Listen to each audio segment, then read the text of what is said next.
Bon, bonjour à tous.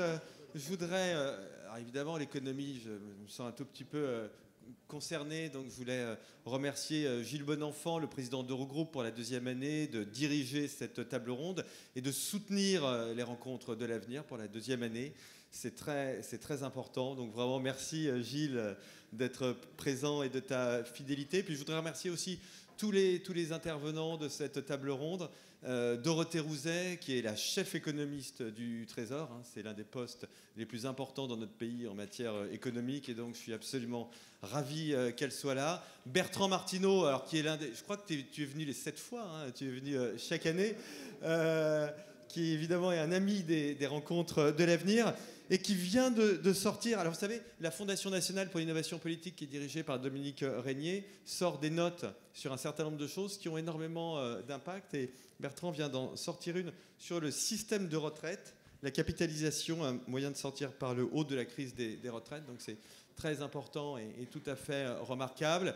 Puis je voudrais aussi remercier Olivier Dussopt pour sa présence. Je l'ai dit en introduction hier, j'aime particulièrement les gens courageux. Olivier Dussopt a porté une réforme extrêmement courageuse, la réforme des retraites, absolument indispensable à notre pays. Je suis très agacé quand j'entends un certain nombre de gens sous-entendre qu'on pourrait revenir là-dessus.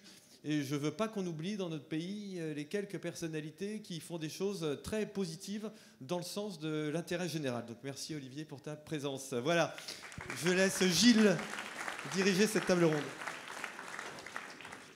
T'as des micros tu plaisantes, bah non.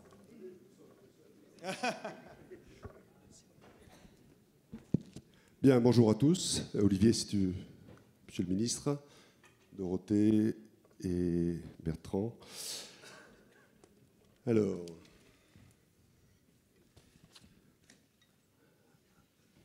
après l'évolution de la Ve République, après ce moment sur les mouvements sectaires, dernière partie de matinée avant de déjeuner, l'économie.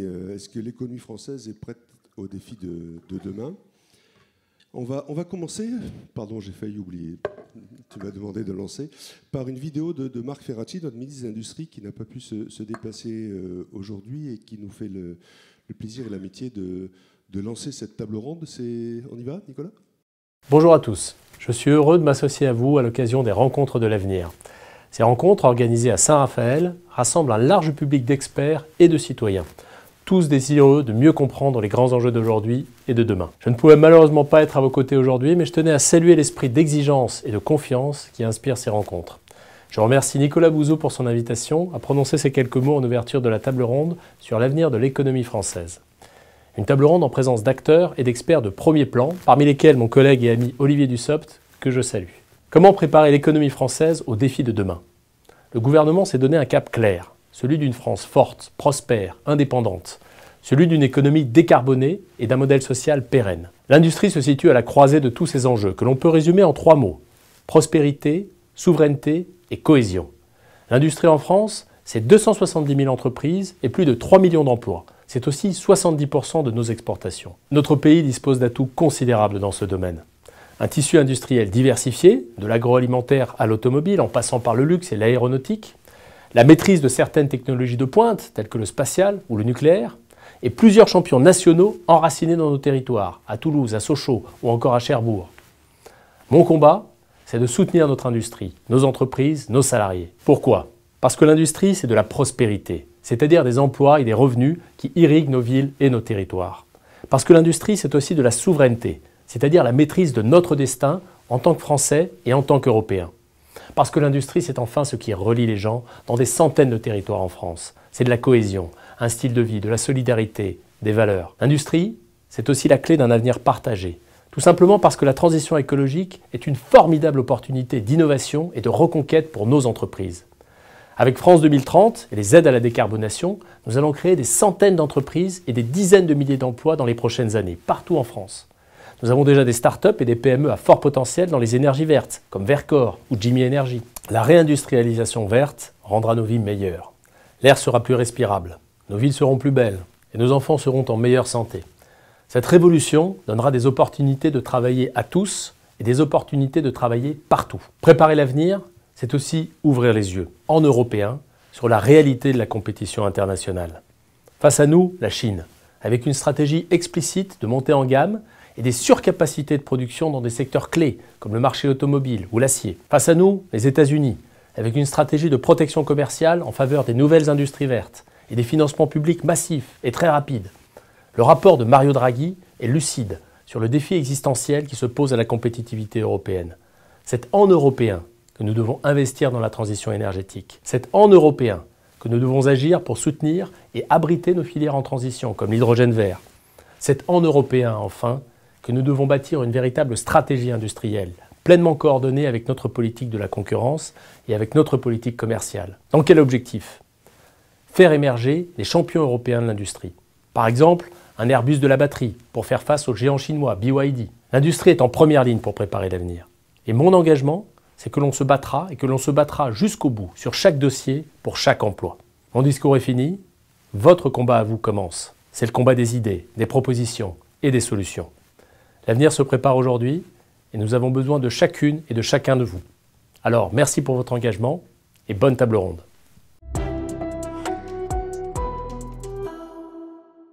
Alors, j'ai retenu quelques mots: prospérité, souveraineté, cohésion, économie décarbonée, modèle social prospère, industrie, territoire, emploi, transition écologique, innovation, industrie de demain, stratégie industrielle, et puis Mario Draghi qui publie ce rapport il y a quelque temps sur investir en Europe. Et puis en parallèle, un Parlement qui fait un concours Lépine sur des logiques fiscales, alors qu'on avait retrouvé de l'attractivité et on avait retrouvé de l'emploi. Et puis une dette financière. C'est le deuxième poste budgétaire de notre pays derrière l'éducation nationale. On emprunte aujourd'hui plus cher que la Grèce, plus cher que le Portugal, plus cher que l'Espagne. C'est pas dénigrer ces pays-là.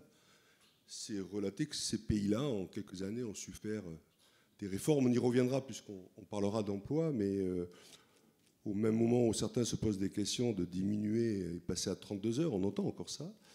D'autres pays européens passent à la semaine à 6 jours plutôt qu'une semaine à 5 jours. Alors, pour intervenir, pour avoir le courage de parler de comment notre pays est préparé, l'économie de notre pays est préparée au défi de demain, je vais vous présenter un petit peu plus. Donc, Monsieur le ministre Serre Olivier, politique français, vous êtes connu, diplômé de l'IEP de Grenoble et de l'ESS de conseil en développement. Carrière politique, beaucoup. Vous avez été élu en 2007, pendant 17 ans. Donc une vraie connaissance à la fois d'élu sur le terrain, maire d'Annonay de 2008 à 2017, et puis également élu au Parlement. Vous avez occupé plusieurs postes ministériels, c'est important de l'évoquer par rapport au débat qu'on a, à la fois ministre délégué chargé des comptes publics de 2020 à 2022, puis ministre du Travail, du Plein Emploi et de l'Insertion de 2022 à 2024 sous le gouvernement d'Elisabeth Borne. On évoquait tout à l'heure, et Nicolas l'a dit en introduction, quelques réformes vous avez portées, la plus courageuse, la dernière. Vous faites partie de ces politiques qui ont le courage de le faire, la réforme des retraites. Dorothée Rouzet, économiste, au Trésor, en charge d'un certain nombre de sujets. Vous avez exercé de nombreuses missions à l'OCDE également. Vous occupez des postes clés, on l'évoquait. D'abord conseillère de macroéconomie auprès du cabinet du ministre Le Maire. De 2020 à 2002, vous êtes aujourd'hui chef économiste. Non, vous avez été chef économiste au Citigroup de 2022 à 2023 et vous êtes actuellement chef économiste de la direction générale du Trésor. Votre regard sur est-ce que l'économie française est prête à affronter les défis de demain va bien évidemment nous passionner. Bertrand Martineau, diplômé des Sciences Po et de l'ENA, vous êtes économiste spécialisé du chômage, de l'emploi et du dialogue social. Vous occupez plusieurs fonctions clés d'ailleurs au sein de l'administration.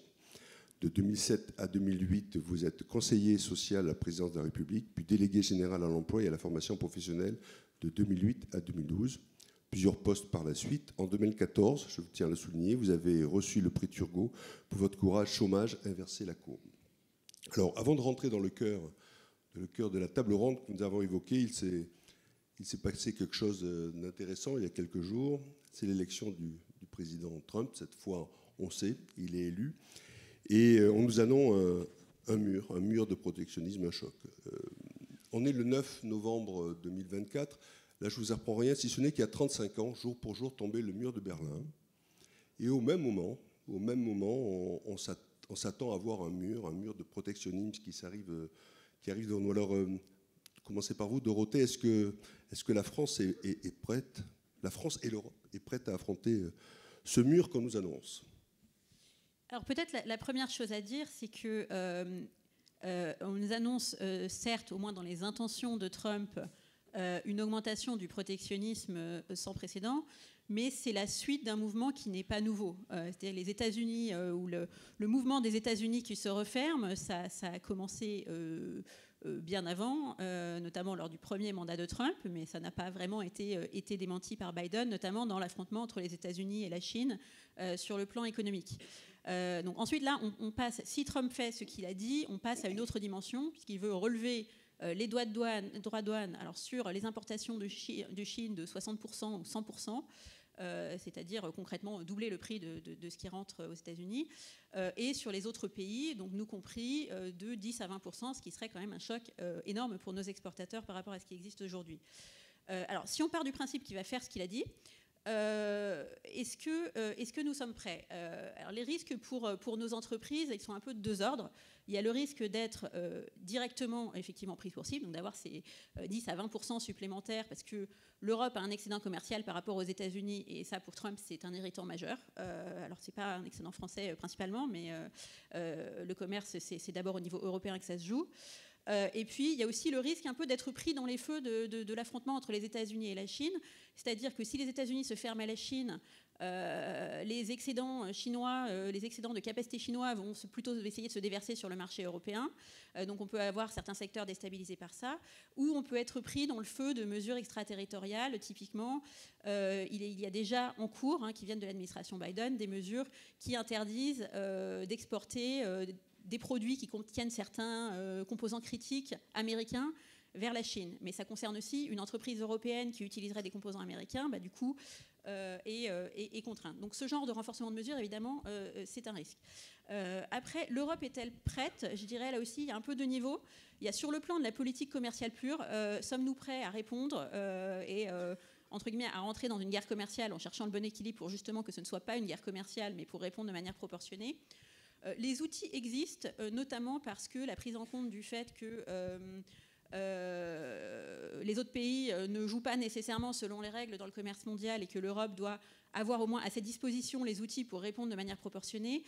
Cette prise de conscience, elle s'est faite dans les dernières années et l'Union européenne s'est dotée d'un certain nombre d'outils de politique commerciale pour pouvoir y répondre, que je ne vais pas détailler.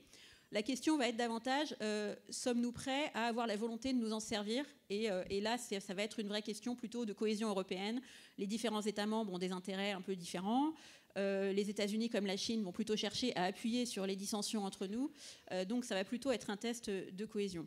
Et le deuxième niveau qui est peut-être plus intéressant de répondre, c'est au fond, la bonne réponse, c'est pas forcément de faire pareil et de rentrer dans une guerre commerciale, c'est d'essayer de nous affirmer nous, parce que on a déjà mentionné le rapport Draghi, mais le diagnostic qui est posé, qui est peut-être le plus intéressant, c'est celui d'un décrochage de l'Europe par rapport aux États-Unis, qui est le cas depuis une vingtaine d'années, qui est un décrochage sur le plan de la productivité, sur le plan de l'innovation.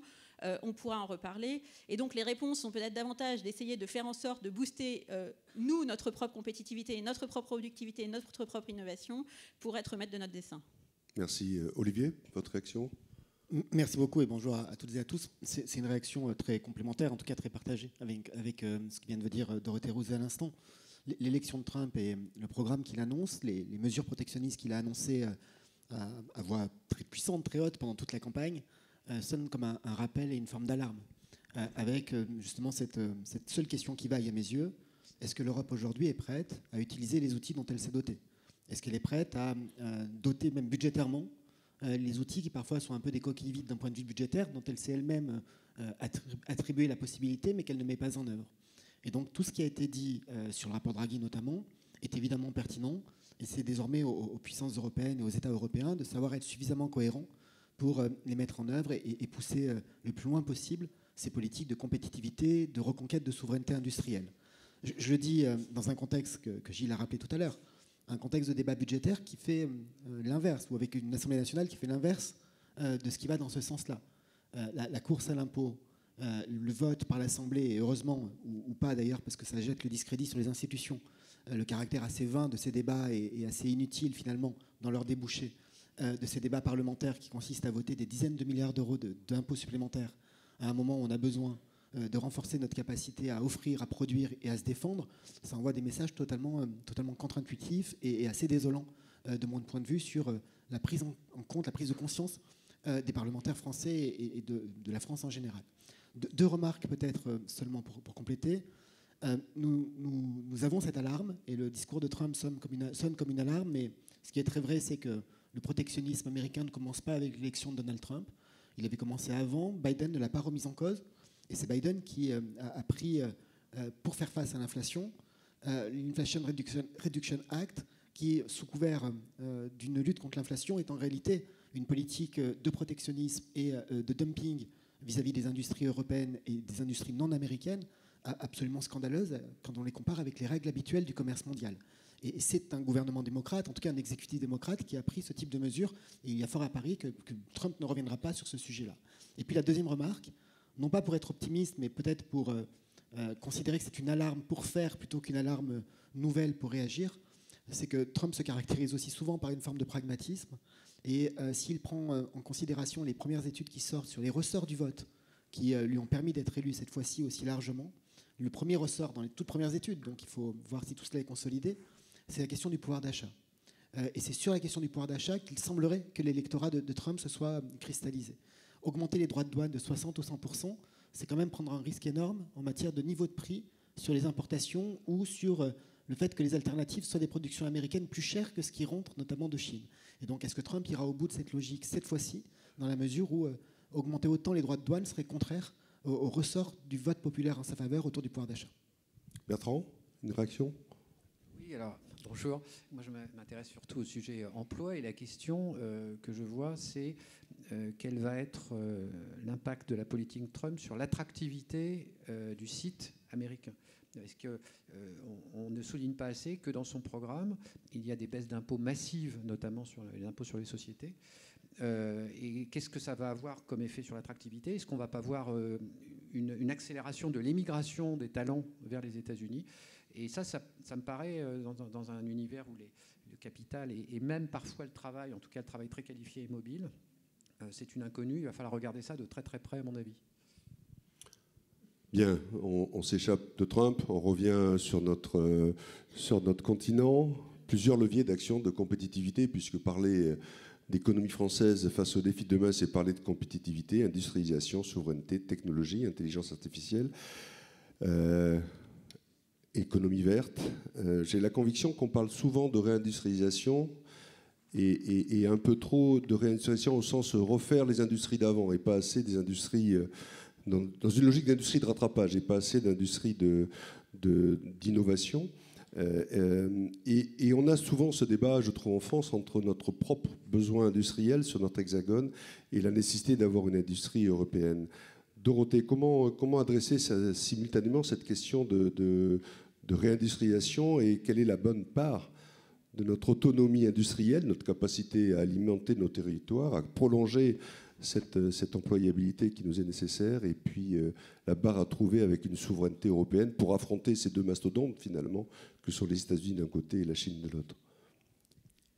Oui, alors c'est vrai qu'on parle souvent de souveraineté et on peut mettre beaucoup de choses derrière ce concept de souveraineté qui ont des liens mais ne se recoupent pas complètement avec la question de la réindustrialisation. Je pense que dans la question de la souveraineté, dans le contexte géopolitique actuel, c'est un peu... Pardon, je ne sais pas ce qui se passe derrière moi en même temps. Xavier est cruel. Merci Xavier.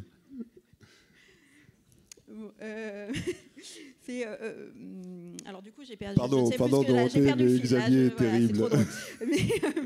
Mais voilà, la question de la souveraineté industrielle aujourd'hui, alors effectivement, des gens peuvent mettre des choses assez différentes derrière.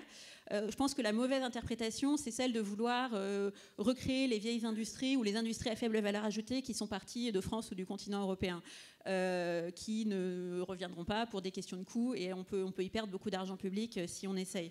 Les sujets aujourd'hui pour l'industrie, ils vont être de plusieurs ordres. Ça va être celui qui a été mis en exergue, je dirais, depuis le Covid, les masques, mais pas uniquement, celui de la sécurisation des approvisionnements dans des domaines où nous sommes vulnérables à des fermetures de marché et qui sont nécessaires. Bon, ça ne veut pas dire beaucoup de choses, hein, c'est un petit nombre en fait, de biens stratégiques.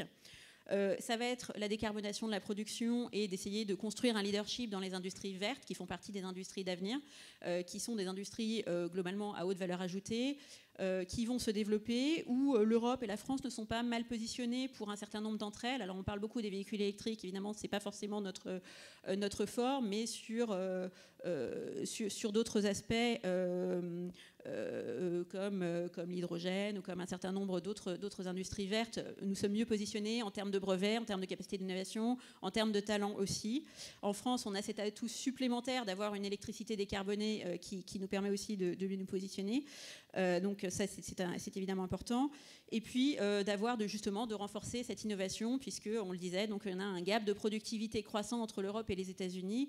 Et ce que montre bien de nouveau Mario Draghi, c'est que la raison de cet écart de productivité, il vient surtout du fait que nous, en Europe, on investit beaucoup dans des industries plutôt moyen de gamme et plutôt anciennes, comme l'automobile non électrique. Tandis que les États-Unis ont investi massivement dans la tech, dans les industries nouvelles, et ça creuse l'écart année après année. Donc je pense que pour tous ces enjeux, la bonne maille, c'est la maille européenne. D'abord parce que pour les objectifs de décarbonation, de souveraineté, de réduction des vulnérabilités, c'est la bonne maille. Parce que pour avoir la bonne échelle face aux États-Unis et à la Chine, on ne va pas le faire tout seul. Et par contre, je dirais, les enjeux qui sont plus nationaux, et là où la question des plus vieilles industries se pose, c'est aussi, en fait, quand on se dit aussi pourquoi réindustrialiser, pourquoi veut-on de l'industrie, tout simplement, c'est d'une part parce que l'industrie dans une économie, c'est la principale source de gains de productivité, c'est la principale source d'innovation technologie. L'industrie dépose beaucoup plus de brevets que les services. Mais c'est aussi parce que l'industrie a un certain maillage territorial, c'est-à-dire que l'industrie, c'est de l'emploi dans tous les territoires, alors que les services à haute valeur ajoutée, c'est principalement dans les métropoles. Donc il y a aussi des enjeux qui sont moins des enjeux de compétitivité, d'innovation, mais des enjeux simplement de maillage territorial, d'emploi dans les zones plus rurales, qui est important aussi, et qui rentre aussi en compte dans ces questions de réindustrialisation. Réindustrialisation, industrie de demain, l'IA, les nouvelles technologies, Olivier. Je pense que sur les questions d'intelligence artificielle, c'est évidemment un sujet clé qui renvoie à ce que disait Dorothée à l'instant. Le fait que les États-Unis notamment, et ça explique une partie du décrochage, aient fait le choix d'investissements massifs dans des industries extrêmement technologiques, dans des innovations, y compris des innovations de rupture, explique une partie du décrochage de la compétitivité et de la production européenne, la production de richesse en Europe par rapport aux États-Unis. Et là, nous sommes face à une révolution industrielle qui a déjà commencé avec la question de l'IA. Et c'est une révolution à côté de laquelle on ne doit pas passer. Ne pas passer, ça signifie investir. Ne pas passer à côté, ça signifie aussi expliquer.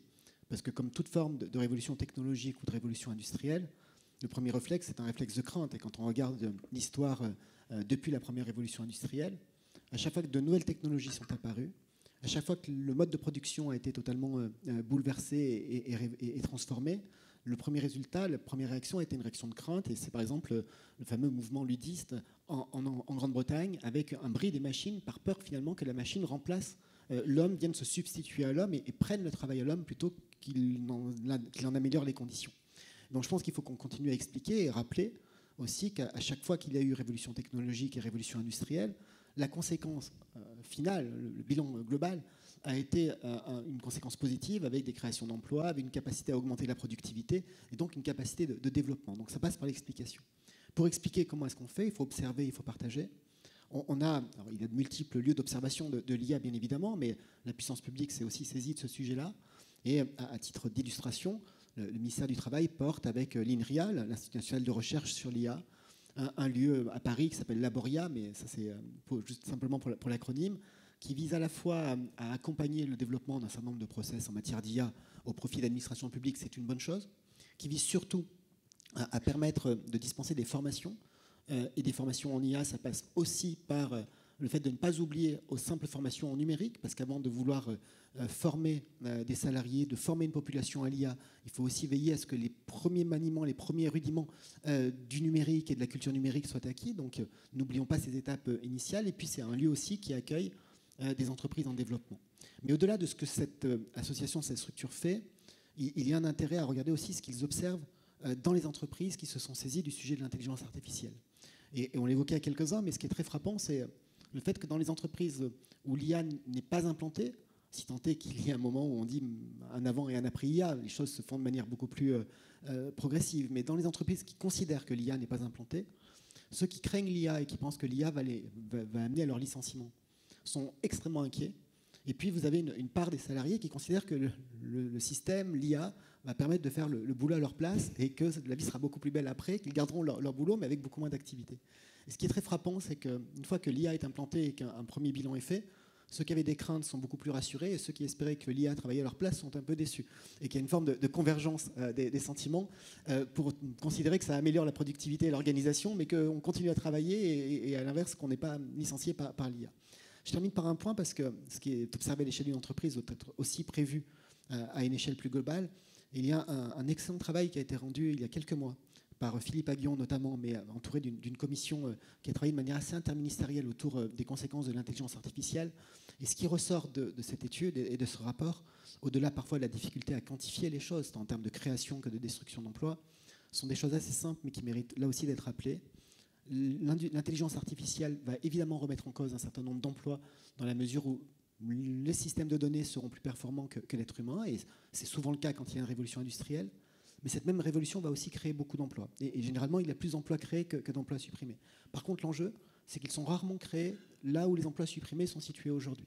Et donc, on doit anticiper finalement pour éviter d'avoir à connaître le même phénomène que celui que nous avions connu avec les vallées de la sidérurgie, où on voyait des territoires entiers victimes de la désindustrialisation, quand d'autres connaissaient l'essor de nouvelles activités.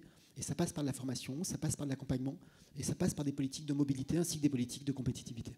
Bertrand, pour compléter sur l'emploi, il y a ? Oui, alors, comme on ne connaît pas du tout l'avenir, ce qui peut être intéressant, c'est de regarder un petit peu le passé, puisque si on regarde le passé, l'histoire des technologies, on se rend compte qu'on a quand même subi des bouleversements extraordinaires.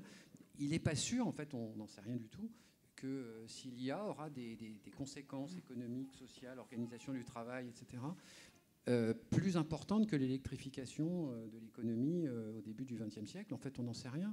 On a déjà subi des bouleversements extraordinaires. Et puis d'ailleurs, depuis à peu près les années 80 avec la révolution numérique, on est déjà en constant bouleversement. Donc la question de savoir si l'IA sera une rupture radicale par rapport à tout ce qu'on a connu ces derniers, depuis 150 ans, on va dire, ou si ce n'est jamais qu'une nouvelle phase d'innovation créatrice, la question reste posée.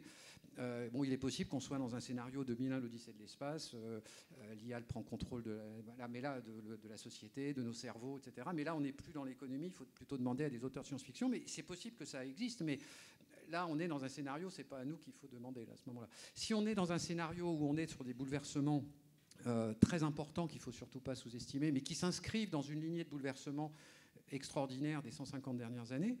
Je rappelle que, par exemple, les progrès technologiques ont fait passer, dans un pays comme la France, le taux d'agriculteurs de 50% de la population active à 3%. Ce n'est pas des petits sujets, quand même. Bon, et puis, on pourrait en donner plein d'exemples comme ça. L'invention du taylorisme, tout qui résulte de l'électrification. Bon. Donc, si on pense qu'on est sur un énième épisode de technologie disruptive, comme on dit maintenant, eh bien, il faut regarder un peu l'histoire économique passée. Qu'est-ce qu'on nous enseigne ? En fait, il y a 3 effets d'une technologie de ce type. Il y a déjà l'automatisation, et malheureusement, on ne parle que de ça. Voilà, on va remplacer les hommes, les emplois vont disparaître, etc. Bon. Et en fait, alors, l'effet sur la productivité, d'ailleurs, n'est pas forcément très important, parce que parfois, on automatise des choses qui vaudrait mieux ne pas automatiser, avec un bilan coût-avantage pas évident, et puis parfois au détriment de la qualité de l'objet produit. Bon, donc c'est pas évident. Donc l'automatisation, c'est ce qu'on voit, c'est ce qu'il y a de plus évident et c'est ce qui suscite les peurs. Ensuite, il y a un deuxième élément, là, qui est que du bonheur, on va dire. On est sûr que ça fait de la productivité. C'est le travailleur augmenté. C'est-à-dire que vous ne changez pas véritablement le travail, mais vous êtes augmenté. C'est-à-dire que vous avez des capacités de création, de créativité, de production qui sont très supérieures, en fait. Et donc, c'est des outils qu'on donne qui vont augmenter la capacité des personnes. Et au passage, ça peut faire des bouleversements sociaux qui peuvent être intéressants parce que des gens peu qualifiés peuvent être amenés grâce à l'IA à faire des tâches qu'ils n'auraient pas pu faire sans l'IA. Donc c'est quasiment que du bonheur, ça fait de la productivité, ça fait des emplois, c'est vraiment très bien. Alors que l'automatisation pose évidemment des problèmes de restructuration, etc. Puis vous avez le troisième sujet qui est très rarement abordé et qui n'est ni de l'automatisation ni de l'augmentation, c'est autre chose. Et c'est là que ça va se jouer probablement. Je vais donner des exemples sur le passé. L'invention de l'avion. L'avion, ce n'est pas de l'automatisation, ce n'est pas de l'augmentation de capacité, etc. C'est juste autre chose. C'est une nouvelle économie. On peut parler de la génomique, l'invention de la radiologie aussi, dans le domaine médical. Et c'est probablement que ça va se jouer. C'est-à-dire qu'on va créer de nouvelles activités dont aucun d'entre nous ne peut concevoir. Alors je vais donner un exemple. L'équivalent peut-être de l'aviation, ce serait la conquête de Mars, par exemple. Alors qu'est-ce que ça ferait, la conquête de Mars ? Eh bien, ça ferait peut-être du tourisme spatial, ça créerait de nouvelles industries extractives, des choses comme ça. Et on ne sait pas du tout ce que ça va donner. Et donc on n'en parle pas parce qu'on ne sait pas. Personne n'a la capacité, même pas un État n'a la capacité de planifier ce qui va se passer. Et l'enjeu, ça va être de savoir si la France et l'Europe vont être bien placées sur cet avenir, sur les produits, les services de l'avenir. Et c'est là-dessus que je voudrais insister. Surtout, ne pas insister uniquement sur la partie automatisation. Ce n'est pas là que se trouvent les véritables ruptures en fait, historiques. C'est plutôt sur les nouvelles activités. Merci. Alors, pour parler d'économie, on s'est dit qu'il fallait assez vite, surtout en France, parler d'emploi, d'employabilité, parler de productivité. Monsieur le ministre et cher Olivier, est-ce que l'enjeu principal quand on parle d'emploi, c'est pas de parler de temps de travail hebdomadaire, temps de travail dans la vie? C'est des sujets qu'on a abordés au travers de la réforme des retraites. Peut-être votre sentiment là-dessus. Alors, sachant que certains politiques se mettent à parler des 35 heures en disant qu'il faudrait passer à autre chose. Donc, est-ce que c'est ça la clé d'une économie qui affronte les défis de demain? Ouais, quand je vois le débat politique, on a des responsables politiques qui disent qu'il faut supprimer les 35 heures et remonter la durée légale du temps de travail, et puis d'autres qui défendent la semaine de 32 heures, généralement payée 39 d'ailleurs, au mépris de toute forme de compétitivité ou de productivité. Moi, je pense que la question du temps de travail de manière globale est clé, et que la question du travail, donc de l'emploi, est absolument essentielle pour la reconquête de la souveraineté. Et tout ce que nous avons fait au cours des dernières années va dans ce sens-là.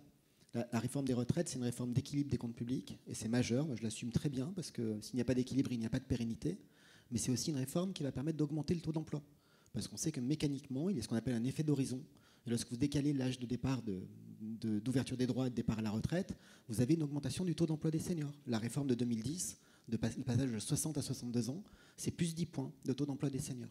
Ce que nous avons fait sur l'assurance chômage, avec la contracyclicité, qui est un mot compliqué pour dire qu'on adapte la durée de l'indemnisation aux conditions du marché de l'emploi. Quand le marché de l'emploi crée beaucoup d'emplois, on diminue la durée d'indemnisation. Et quand il en crée beaucoup moins ou qu'il en supprime, on l'augmente à nouveau.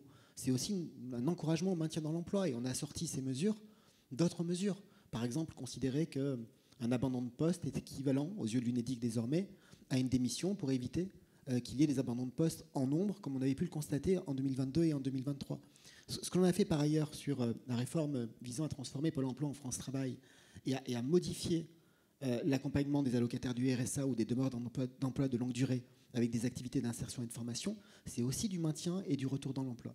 Je dis ça parce que je considère que le vrai débat sur le temps de travail, c'est à la fois le temps de travail à l'échelle d'une vie, et ça renvoie à l'âge de départ évidemment à la retraite, c'est aussi le temps de travail à l'échelle de la société. Et plus nous sommes nombreux à travailler, plus le nombre d'heures travaillées à l'échelle de la société va être important. Et c'est un point qui est pour moi majeur, c'est le levier de la souveraineté. C'est aussi le levier pour retrouver une forme de productivité. Il ne faut pas négliger les investissements qui sont nécessaires, mais le temps de travail participe aussi à cela. Et si on veut que notre produit intérieur brut par habitant puisse recoller avec celui de nos voisins, ça passe par du temps de travail. Et j'y crois plus que le temps de travail hebdomadaire, et je m'en explique en un mot. Je pense d'abord que les possibilités de déroger à la règle des 35 heures sont extrêmement importantes, que ce soit à l'échelle de branche ou à l'échelle d'entreprise, et que ça n'est plus un verrou comme ça avait pu être considéré il y a quelques années. Puis surtout, je pense à l'effet social et aux conséquences sociales d'une modification du temps de travail hebdomadaire. Je m'explique en un mot, et c'est un débat que nous avons eu pendant la réforme des retraites, parce que certains parlementaires qui ne souhaitaient pas qu'on aille aussi loin que ce que nous avons fait, d'autres considèrent qu'on n'a pas fait assez, mais c'est le propre du débat, disaient mais pourquoi pas venir à la semaine de 36 heures, payer 35, et sur le modèle de la journée de solidarité, avoir l'heure de solidarité pour financer le système de retraite.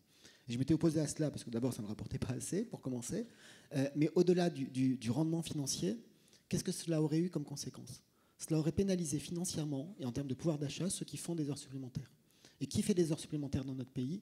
Les employés et les ouvriers. Lorsque vous vous adressez à une population de cadres, très souvent, la rémunération, le temps de travail, tout ça c'est fait sur la base de forfaits et de forfaits jours, sans renvoi à une durée hebdomadaire du temps de travail. Et donc les actifs qui font des heures supplémentaires sont principalement les ouvriers et les employés. Et aujourd'hui, les heures supplémentaires, malgré une éclipse entre 2012 et 2017, sont défiscalisées et exonérées de cotisations sociales.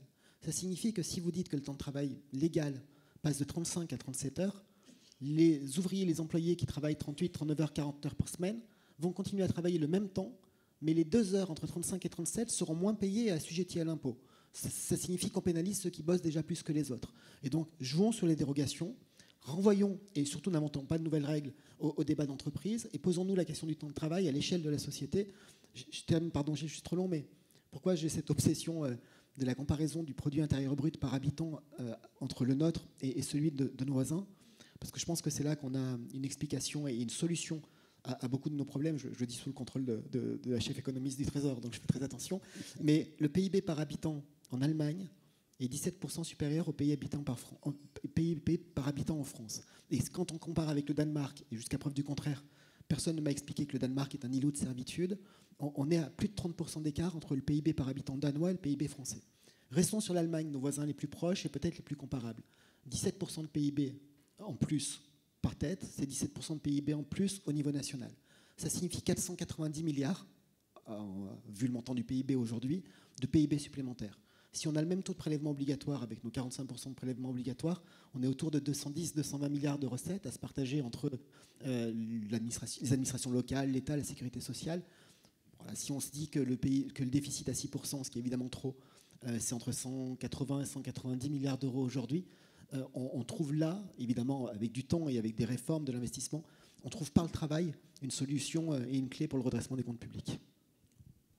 Dorothée, vous me disiez que le sujet, ce n'est pas les 35 heures, c'est d'augmenter le nombre d'actifs qui travaillent, avec un ciblage particulier sur les jeunes et sur ce qu'on appelle les pré-retraites ou les retraites trop anticipées.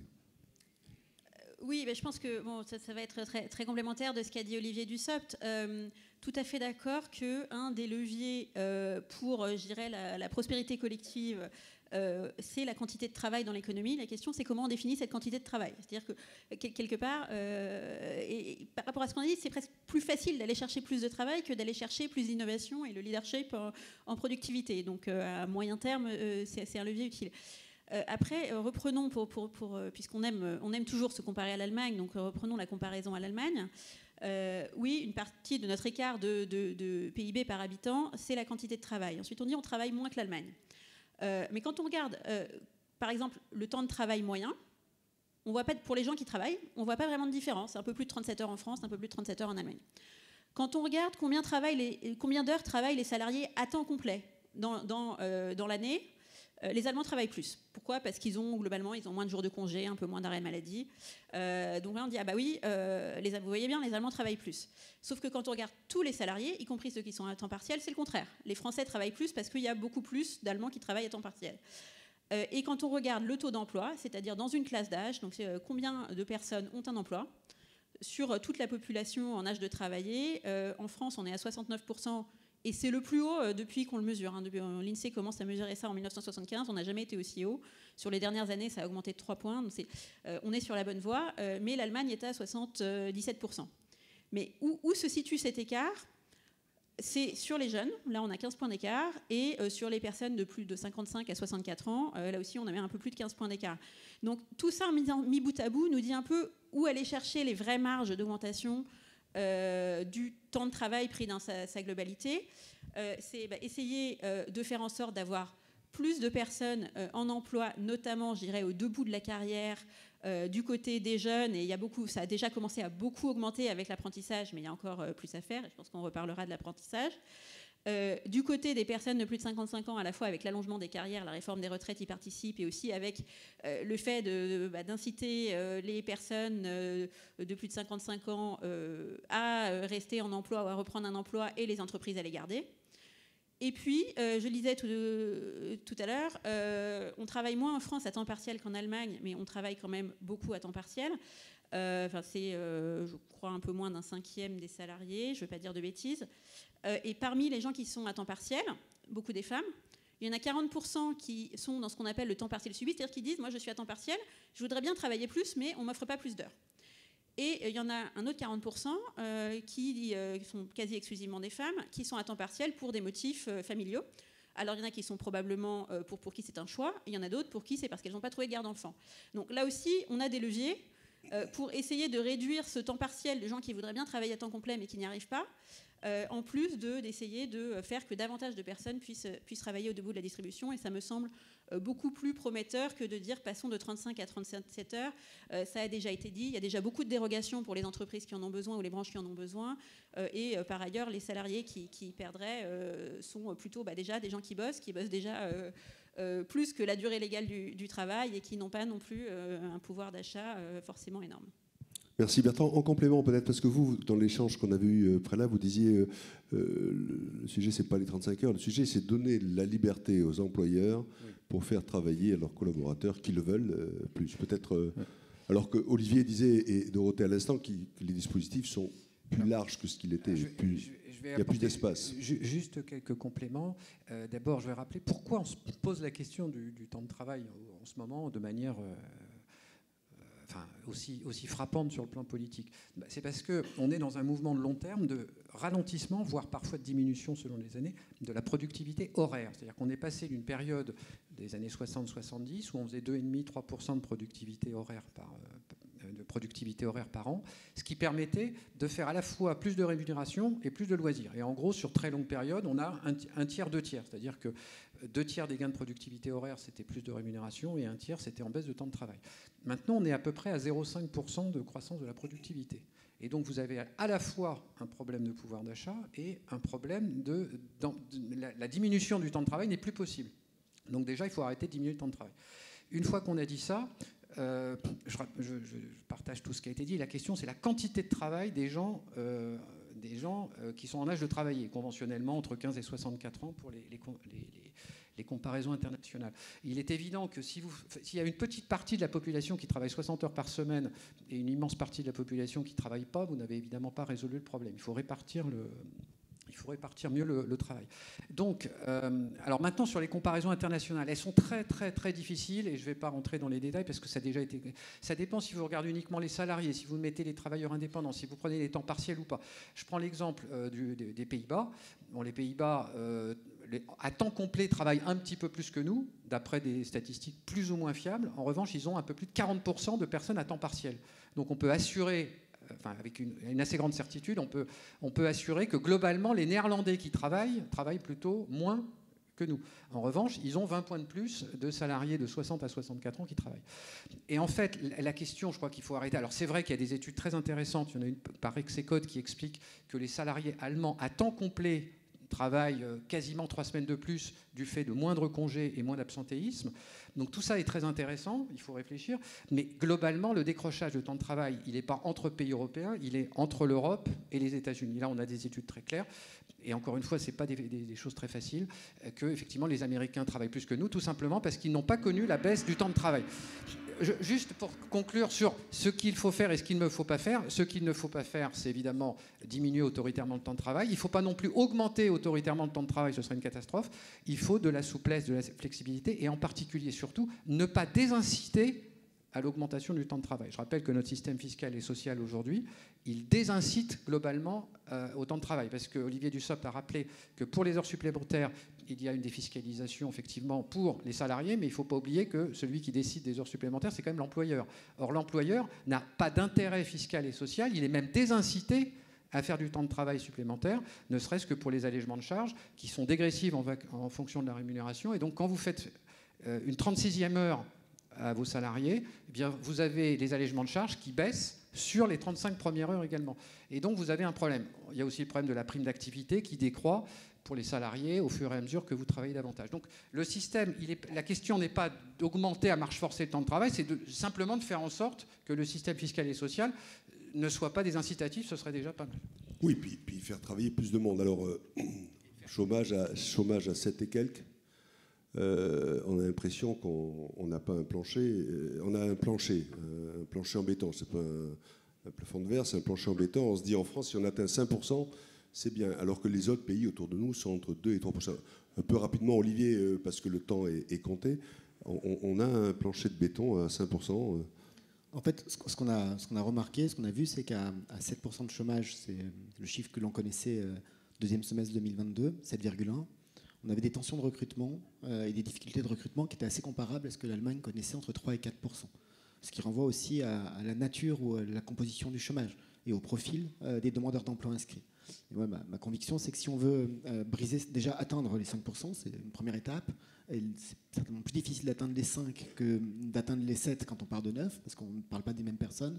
Il faut beaucoup miser sur la formation et sur l'accompagnement. Et je le dis très vite parce que je l'ai évoqué tout à l'heure, mais ce qu'on a fait sur l'accompagnement des demandeurs d'emploi de longue durée, des allocataires du RSA et des personnes en situation de handicap, c'est passé sous les radars, parce que tout le monde se focalisait sur d'autres débats pendant les 2 dernières années. C'est tout à fait majeur. Et on voit que la formation et l'insertion restent des clés pour permettre le retour à l'emploi.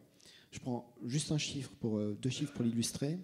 Quand on regarde les demandeurs d'emploi de longue durée, qui bénéficient de ce qu'on appelle le PIC, c'est-à-dire le plan d'investissement dans les compétences, qui est un outil qui permet le cofinancement par l'État et par les régions d'actions de formation justement pour les demandeurs d'emploi de longue durée. On sait que, et des formations courtes et qualifiantes, adaptées le plus possible aux besoins des entreprises, du territoire où les personnes habitent. On sait qu'un demandeur d'emploi qui suit une telle formation a un taux de retour à l'emploi qui augmente de 10 points. Et si le demandeur d'emploi en question est un senior, c'est-à-dire plus de 50 ans dans les statistiques de France Travail, le taux de retour à l'emploi augmente de 17 points.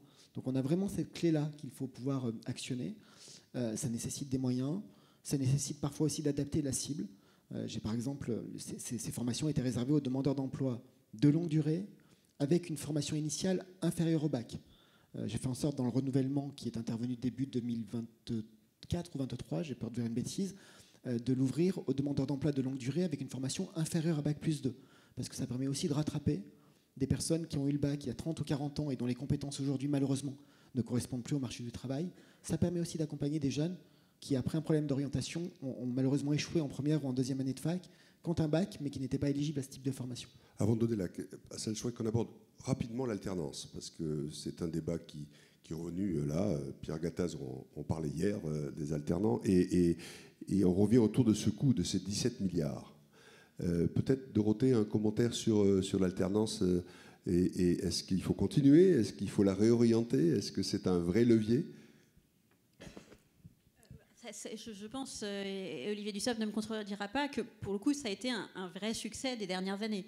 C'est-à-dire qu'on a quand même, je dirais, on partait d'une situation où le chômage des jeunes semblait quelque chose d'inextricable et où le développement de l'apprentissage en France, c'était un peu un marronnier. C'est-à-dire qu'on regardait vers l'Allemagne, on se disait, ça a l'air de bien marcher, leur système d'apprentissage, on aimerait bien faire ça, mais en France, l'apprentissage, c'est vu comme une voie de garage, personne ne veut y aller.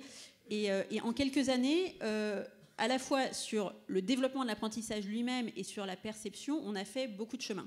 Alors, on a fait beaucoup de chemin à grands coups d'argent public. Effectivement, c'est plus 15 milliards le soutien total à l'apprentissage aujourd'hui.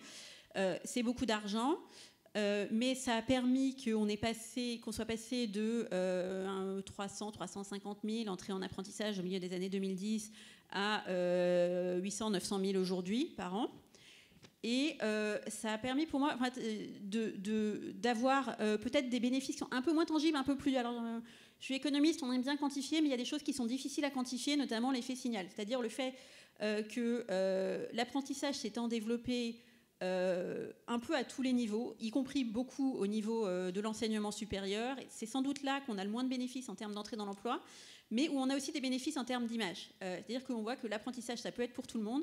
Et comme on avait un vrai problème d'image, pour le dire concrètement, c'était vu comme une voie de garage pour les gens qui n'arrivaient, pour les jeunes qui n'arrivaient pas forcément à faire autre chose. Cette perception, c'était important de la changer en ayant beaucoup d'apprentis et en ayant beaucoup d'apprentis, y compris qualifiés. Et je pense que ça a été un autre objectif, peut-être certes moins quantifiable, de cette politique de soutien à l'apprentissage qui, jusqu'à présent, a bien marché. Donc, où en sommes-nous aujourd'hui? Juste en 30 secondes.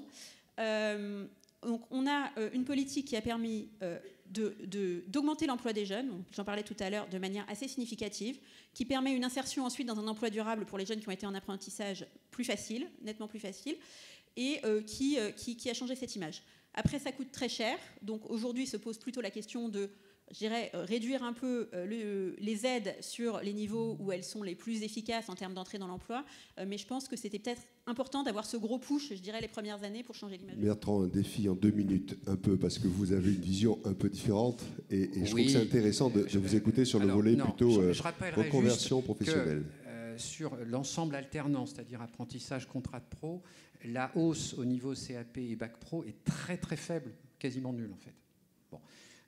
Quelques pourcents. Enfin, on était sur un trend un peu croissant déjà un peu avant, et il n'y a pas eu de bouleversement. Le bouleversement absolu, c'est dans le supérieur, et tout particulièrement au niveau des masters et écoles et grandes écoles. Bon. Donc, si on n'a aucun problème de finances publiques, le système est parfait, c'est formidable, on ne touche à rien. On a un petit problème de finances publiques, et donc la question de savoir où on investit l'euro marginal, évidemment, se pose. Bon. Et là, c'est un choix politique, clairement. La question est de savoir si cet euro marginal, il faut l'investir aussi pour quelqu'un qui fait un master en finance à Dauphine. Voilà. Alors, ce qu'on me dit, et c'est vrai, que l'apprentissage dans le supérieur a l'intérêt de rendre solvable des jeunes, et ça a un effet promotion sociale. C'est tout à fait possible, mais l'apprentissage n'est pas fait pour ça. Pour les problèmes de promotion sociale et de problèmes de frais de scolarité, vous avez des bourses, vous avez un système de bourses. L'apprentissage n'est pas fait pour ça fondamentalement. L'apprentissage, c'est pour garantir la meilleure insertion professionnelle possible, et de mon côté, je ne suis pas persuadé que de transformer un stagiaire d'une grande école d'ingénieurs en apprenti a une valeur ajoutée absolument considérable. Les grandes écoles ou les masters professionnels n'ont pas attendu l'apprentissage pour avoir un rapport avec l'entreprise. Voilà. Bien, alors, on a la chance, parce que comme on est la dernière table de la matinée, on peut un peu déborder sous contrôle de Théo. Je reviendrai sur la question que je vous réserve pour la fin, mais peut-être l'intervention de la salle. Si vous pouvez lever la main avant pour qu'on puisse localiser les micros. Allez-y, monsieur, je vous en prie. Oui, bonjour à tous. J'aurais une question, c'est par rapport aux freins administratifs et juridiques pour assurer notre développement. Quand on voit le nombre d'années qu'il faut pour un parc éolien, par exemple, avoir le jour, ça se chiffre en années quand même beaucoup plus important que sur d'autres pays. Pour citer cet exemple-là, quand on voit aussi, on parlait de France 2030, mais aussi des contraintes administratives, quand on a c'est tout se pencher à un moment donné sur un appel à projet, c'est quand même très très loin d'être simple. Quand on voit comment les Américains travaillent en groupe projet de manière beaucoup plus pragmatique. Ou si je cite aussi l'exemple de la recherche, par exemple publique, où il y a encore une défiance quand même très forte envers le monde de l'entreprise. Est-ce qu'on n'a pas un travail préalable dans le domaine administratif et juridique pour créer les conditions d'un développement ? Dorothée. Oui, absolument. C'est complémentaire du reste. Alors, je pense peut-être plusieurs choses. D'une part, c'est un sujet qui est évidemment bien identifié depuis longtemps. Et on arrive souvent à dire que la simplification, c'est compliqué, mais il faut la faire quand même. Sur la comparaison entre l'Europe et les États-Unis, c'est quelque chose qu'on entend beaucoup, c'est-à-dire notamment sur le plan industriel. Si on veut avoir une aide aux États-Unis, c'est facile, c'est un crédit d'impôt, on demande, on l'obtient 3 semaines après. En Europe, il faut déposer des dossiers, on n'est pas sûr de les obtenir, c'est compliqué, ça prend du temps. Alors le problème, c'est que là aussi, si on n'avait pas de contraintes de finances publiques, arroser large avec des crédits d'impôt très larges, on pourrait faire. Avec une contrainte et c'est ce que font les États-Unis, et puis l'Inflation Reduction Act, si ça a été chiffré à 300 milliards au départ et qu'à la fin ça coûte 1000 milliards, ça ne les dérange pas plus que ça. On ne peut pas vraiment se permettre de faire ça. Donc c'est vrai qu'on doit être plus sélectif, ce qui ne veut pas dire qu'on n'a pas à travailler sur le fait de rendre les choses plus simples au niveau français, mais aussi au niveau européen, parce qu'il y a beaucoup de fonds européens qui sont potentiellement accessibles pour les entreprises et pour lesquels, là aussi, les procédures, les dossiers, etc., sont compliqués et longs. On y travaille.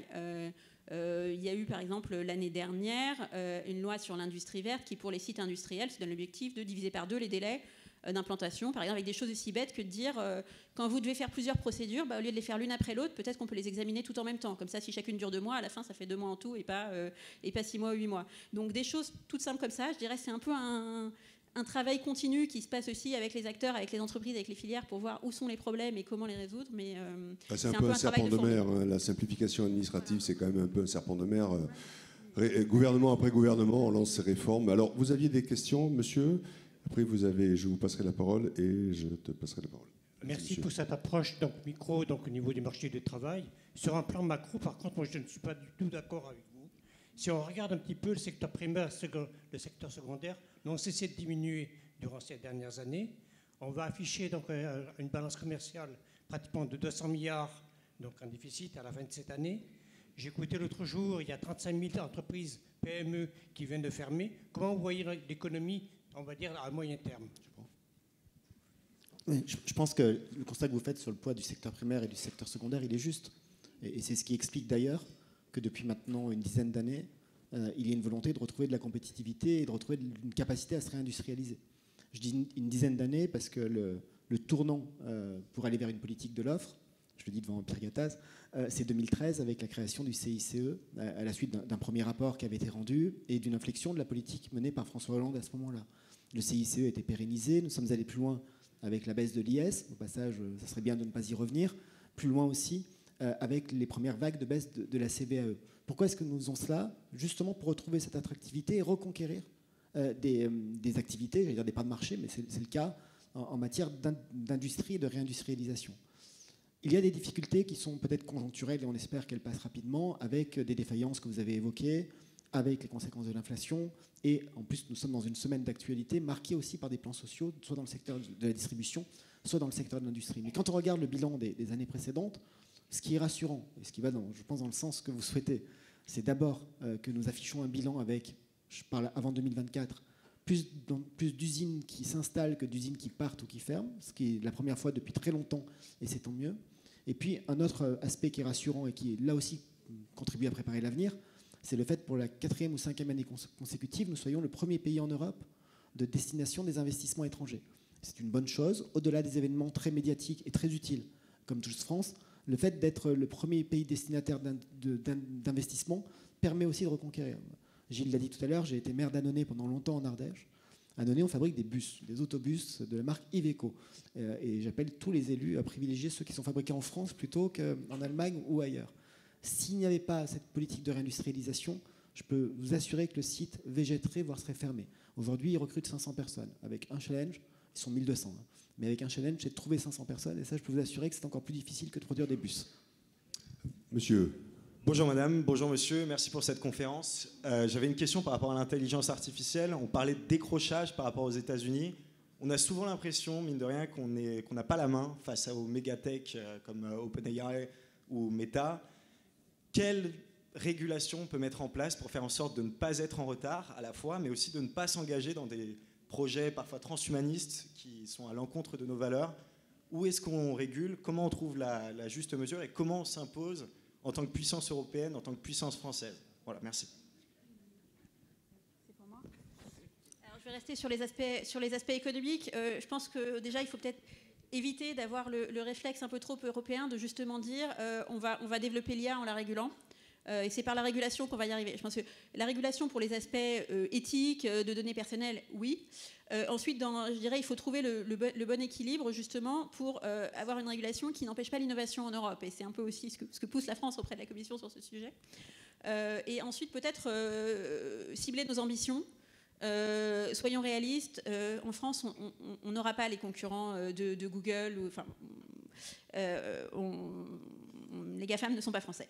Par contre, on a des atouts sur certains segments de l'intelligence artificielle, sur des modèles plus spécialisés. On a des données qui peuvent être utilisées pour des modèles spécialisés qui sont de très grande qualité en France, comme les données de santé ou juridiques ou des choses comme ça, ou sur les applications. Donc il y a des segments sur lesquels les entreprises françaises peuvent être performantes et ont les moyens de l'être. Et on a des très bons chercheurs. On est un des premiers pays qui forment les chercheurs en IA, donc il faut les retenir. Donc c'est un peu, voilà, ciblons nos segments. Et ensuite... faut aussi, ça a été mentionné plus tôt, mais il faut avoir aussi en tête que les gains de productivité de l'IA ils vont pas d'abord être dans ceux qui sont les producteurs d'IA, mais surtout dans le fait d'utiliser l'IA dans toute l'économie. Et c'est là qu'on n'est pas très bon non plus. On est plutôt en retard en termes d'adoption de l'IA par toutes les entreprises qui sont dans d'autres secteurs, mais pour lesquelles ça peut fournir des gains si elles les utilisent. Mais ça demande aussi de changer en termes de management, en termes de formation, en termes de transformation des pratiques. Et donc, ça ne se fait pas en un claquement de doigts. Une dernière question. Oui, merci. Bonjour. Formidable, on peut y aller, on peut y aller. Oui. Non, on a beaucoup sous l'autorité de Théo. On a beaucoup parlé productivité, compétitivité et temps de travail, flexibilité, mais on a surtout parlé des entreprises ici. Or, on est quand même un pays qui a 47% de dépenses publiques dans le PIB, et je ne crois pas qu'on mesure la productivité des services publics. Et donc, moi, ma question aussi, c'est pour la compétitivité globale, vu le poids du secteur public et de l'administration, est-ce qu'on ne devrait pas commencer aussi à travailler, même à mesurer la productivité du service public? Comment on mesure?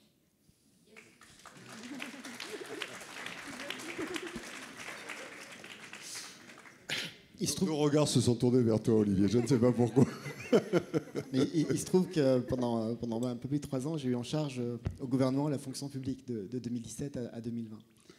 D'abord, la productivité et la production de la fonction publique est mesurée à tel point que lorsqu'on calcule le PIB au niveau national, la contribution des services publics au PIB est prise en compte par l'INSEE, par une méthode que je ne sais pas expliquer devant vous là, mais je sais qu'elle est prise en compte et qu'elle est intégrée. Est-ce qu'on peut rendre la fonction publique plus productive et plus efficace? Évidemment oui. Évidemment oui. Et ce que nous avons posé comme base, mais qui renvoie ensuite à un vrai combat culturel en réalité dans la fonction publique, c'est la loi de 2019 que j'ai eu l'occasion de porter, qui a visé finalement à transposer au secteur public les ordonnances de Muriel Pénicaud de 2017 sur le secteur privé. Fusion des instances de dialogue social et des instances de prévention. Et de la même manière qu'un conseil social d'entreprise a été créé par fusion du CHSCT et des instances de dialogue social précédentes, nous avons créé un comité social d'administration qui fusionne ces mêmes instances. Ouverture des recrutements au contrat, pour faire en sorte que le recrutement de contractuels soit largement possible, y compris sur des contrats de 3 ans, alors que jusqu'à 2019, lorsque vous étiez sur des catégories B et des catégories C, vous étiez limité à des contrats de 1 an.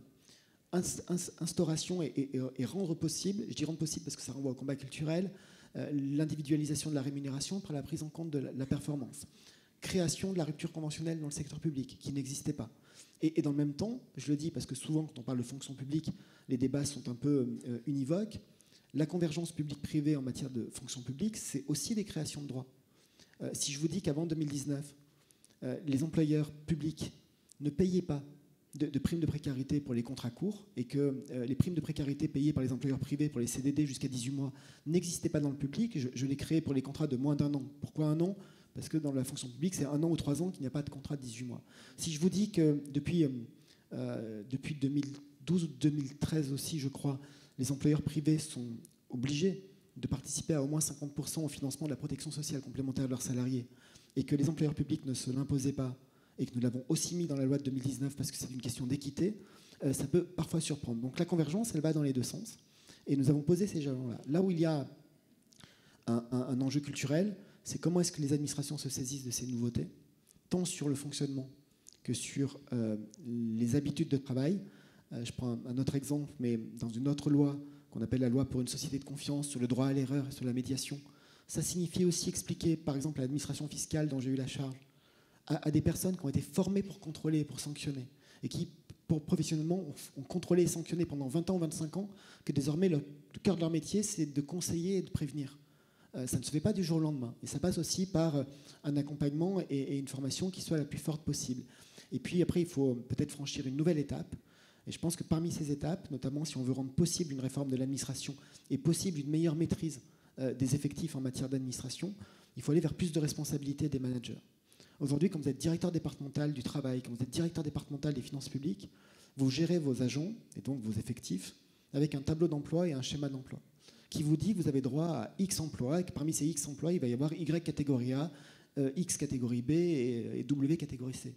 Mais vous n'avez pas la possibilité véritablement de jouer là-dessus.